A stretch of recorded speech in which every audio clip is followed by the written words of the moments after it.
The Somnambulists by Jack London. T's only fools speak evil of the clay, the very stars are made of clay like mine. The mightiest and absurdest sleepwalker on the planet. Chained in the circle of his own imaginings, man is only too keen to forget his origin, and to shame that flesh of his that bleeds like all flesh, and that is good to eat. Civilization, which is part of the circle of his imaginings, has spread a veneer over the surface of the soft-shelled animal known as man.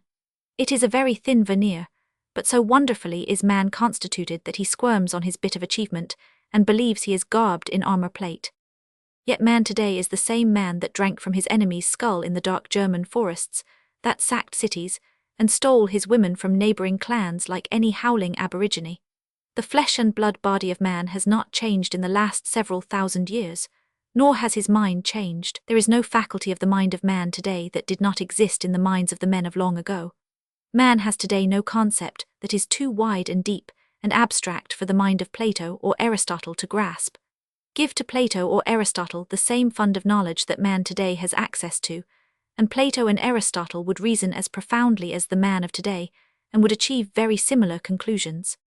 It is the same old animal man smeared over, it is true, with a veneer thin and magical that makes him dream drunken dreams of self-exaltation, and to sneer at the flesh and the blood of him beneath the smear. The raw animal crouching within him is like the earthquake monster pent in the crust of the earth. As he persuades himself against the latter till it arouses and shakes down a city, so does he persuade himself against the former until it shakes him out of his dreaming, and he stands undisguised, a brute like any other brute. Starve him, let him miss 6 meals, and see gape through the veneer the hungry maw of the animal beneath. Get between him and the female of his kind upon whom his mating instinct is bent, and see his eyes blaze like an angry cat. Hear in his throat the scream of wild stallions, and watch his fists clench like an orang-outan's. Maybe he will even beat his chest. Touch his silly vanity, which he exalts into high-sounding pride, call him a liar, and behold the red animal in him that makes a hand clutching that is quick like the tensing of a tiger's claw or an eagle's talon, incarnate with desire to rip and tear. It is not necessary to call him a liar to touch his vanity. Tell a Plains Indian that he has failed to steal horses from the neighboring tribe, or tell a man living in bourgeois society that he has failed to pay his bills at the neighboring grocer's, and the results are the same. Each Plains Indian and bourgeois is smeared with a slightly different veneer, that is all. It requires a slightly different stick to scrape it off. The raw animals beneath are identical. But intrude not violently upon man, leave him alone in his somnambulism, and he kicks out from under his feet the ladder of life up which he has climbed, constitutes himself the center of the universe, dreams sordidly about his own particular God, and maunders metaphysically about his own blessed immortality. True, he lives in a real world, breathes real air, eats real food, and sleeps under real blankets in order to keep real cold away. And there's the rub. He has to effect adjustments with the real world, and at the same time maintain the sublimity of his dream. The result of this admixture of the real and the unreal is confusion thrice confounded. The man that walks the real world in his sleep becomes such a tangled mass of contradictions, paradoxes, and lies that he has to lie to himself in order to stay asleep. In passing, it may be noted that some men are remarkably constituted in this matter of self-deception. They excel at deceiving themselves.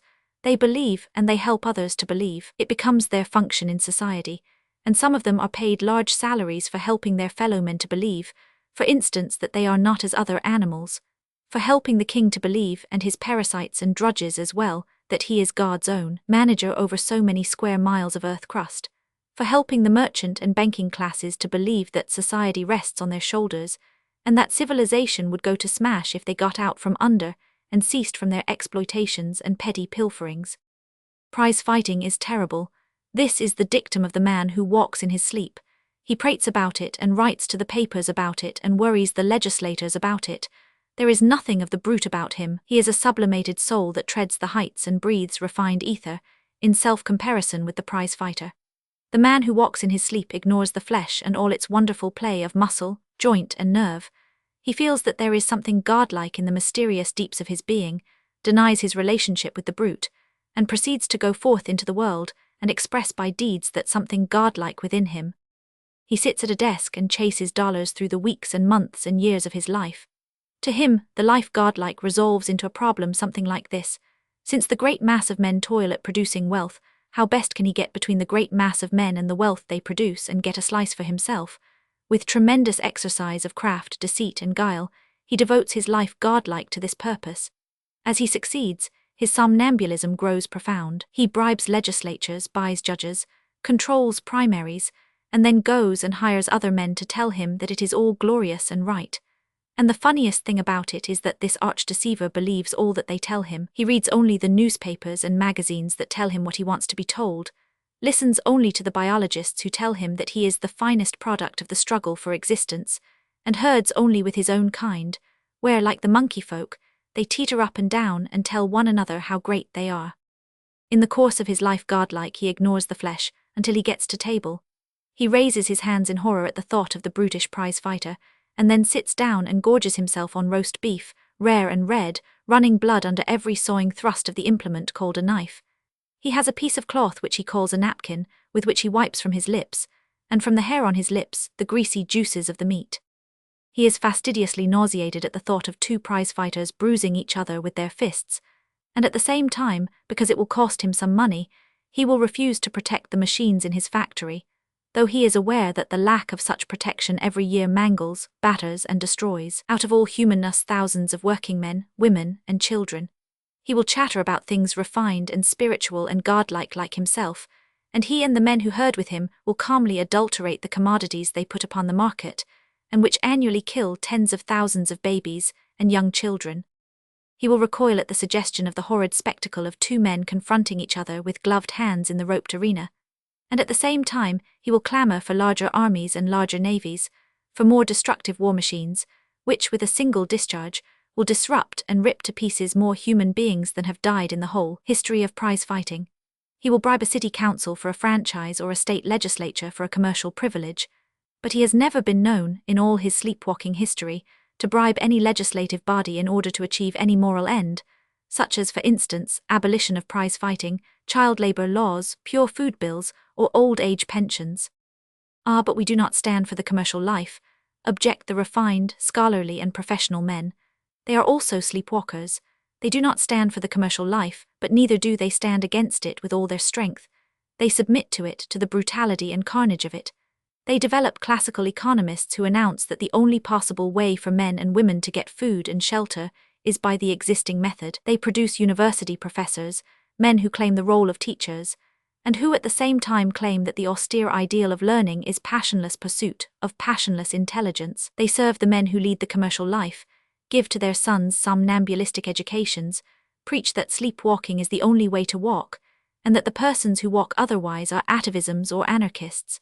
They paint pictures for the commercial men, write books for them, sing songs for them, act plays for them, and dose them with various drugs when their bodies have grown gross or dyspeptic from overeating and lack of exercise. Then there are the good, kind somnambulists who don't prize fight, who don't play the commercial game, who don't teach and preach somnambulism, who don't do anything except live on the dividends that are coined out of the wan, white fluid that runs in the veins of little children, out of mothers' tears, the blood of strong men, and the groans and sighs of the old.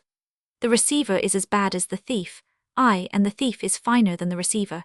He at least has the courage to run the risk, but the good, kind people who don't do anything won't believe this, and the assertion will make them angry, for a moment.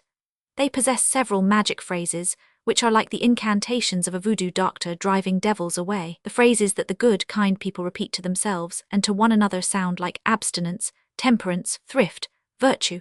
Sometimes they say them backward when they sound like prodigality, drunkenness, wastefulness, and immorality. They do not really know the meaning of these phrases, but they think they do, and that is all that is necessary for somnambulists. The calm repetition of such phrases invariably drives away the waking devils and lulls to slumber. Our statesmen sell themselves and their country for gold. Our municipal servants and state legislators commit countless treasons. The world of graft, the world of betrayal, the world of somnambulism, whose exalted and sensitive citizens are outraged by the knockouts of the prize ring, and who annually not merely knock out, but kill, thousands of babies and children by means of child labour and adulterated food. Far better to have the front of one's face pushed in by the fist of an honest prize fighter than to have the lining of one's stomach corroded by the embalmed beef of a dishonest manufacturer. In a prize fight men are classed. A lightweight fights with a lightweight, he never fights with a heavyweight, and foul blows are not allowed. Yet in the world of the somnambulists where soar the sublimated spirits, there are no classes, and foul blows are continually struck and never disallowed. Only they are not called foul blows. The world of claw and fang and fist and club has passed away, so say the somnambulists. A rebate is not an elongated claw. A Wall Street raid is not a fang slash. Dummy boards of directors and fake accountings are not foul blows of the fist under the belt. A present of coal stock by a mine operator to a railroad official is not a claw rip to the bowels of a rival mine operator. The $100 million with which a combination beats down to his knees, a man with $1 million is not a club. The man who walks in his sleep says it is not a club, so say all of his kind with which he herds. They gather together and solemnly and gloatingly make and repeat certain noises that sound like discretion, acumen, initiative, enterprise. These noises are especially gratifying when they are made backward. They mean the same things but they sound different, and in either case, forward or backward, the spirit of the dream is not disturbed. When a man strikes a foul blow in the prize ring, the fight is immediately stopped. He is declared the loser, and he is hissed by the audience as he leaves the ring. But when a man who walks in his sleep strikes a foul blow, he is immediately declared the victor and awarded the prize. And amid acclamations, he forthwith turns his prize into a seat in the United States Senate, into a grotesque palace on Fifth Avenue, and into endowed churches, universities, and libraries, to say nothing of subsidized newspapers, to proclaim his greatness. The red animal in the somnambulist will out. He decries the carnal combat of the prize ring, and compels the red animal to spiritual combat. The poisoned lie, the nasty, gossiping tongue, the brutality of the unkind epigram, the business and social nastiness and treachery of today, these are the thrusts and scratches of the red animal when the somnambulist is in charge. They are not the uppercuts and short-arm jabs and jolts and slugging blows of the spirit. They are the foul blows of the spirit that have never been disbarred, as the foul blows of the prize ring have been disbarred. Would it not be preferable for a man to strike one full on the mouth with his fist, than for him to tell a lie about one, or malign those that are nearest and dearest? For these are the crimes of the spirit, and alas, they are so much more frequent than blows on the mouth. And whosoever exalts the spirit over the flesh, by his own creed avers that a crime of the spirit is vastly more terrible than a crime of the flesh. Thus stand the somnambulists convicted by their own creed, only they are not real men, alive and awake, and they proceed to mutter magic phrases that dispel all doubt as to their undiminished and eternal gloriousness. It is well enough to let the ape and tiger die, but it is hardly fair to kill off the natural and courageous apes and tigers, and allow the spawn of cowardly apes and tigers to live. The prize-fighting apes and tigers will die all in good time in the course of natural evolution, but they will not die so long as the cowardly, somnambulistic apes and tigers club and scratch and slash. This is not a brief for the prize-fighter. It is a blow of the fist between the eyes of the somnambulists, teetering up and down, muttering magic phrases, and thanking God that they are not as other animals. Glen Ellen, California, June 1900.